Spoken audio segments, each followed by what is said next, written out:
তো এইরকম একটি সূরা হচ্ছে সূরাতুজ জিলজাল, যেটা আমাদের প্রায় সকলেরই মুখস্থ। তো আমরা আসুন প্রথমে আমরা সরল বঙ্গানুবাদ শুনি এই সূরাটার, তারপর এই সূরা থেকে কিছু রিফ্লেকশন আমরা শেয়ার করার চেষ্টা করব ইনশাআল্লাহ বিইذنিল্লাহ।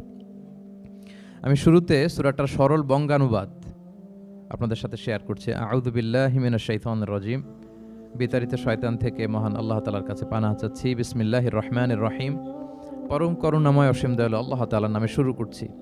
ইযা জুলজিলাতিল আরদু জিলজালাহা, যখন পৃথিবীকে ভয়ঙ্করভাবে প্রকম্পিত করা হবে। ওয়া আখরাজাতিল আরদু আথকালাহা, আর পৃথিবী তার ভেতরে থাকা সব ভারী বস্তুগুলোকে উদগীরণ করে দিবে, বের করে দিবে। ওয়া ক্বালাল ইনসানু মা লাহা, আর মানুষ বলবে এই পৃথিবীর কি হলো।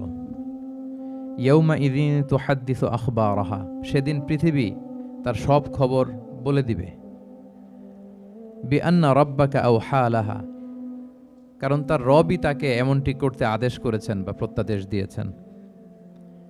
ইয়াউমা ইযিন ইয়াসদুরুন নাসু আশতাতান লিয়ারাউ আ'মালাহুম, সেদিন মানুষগুলো দলে দলে বের হবে যাতে করে তাদের আমলনামা তাদের কাছে পেশ করা যায়।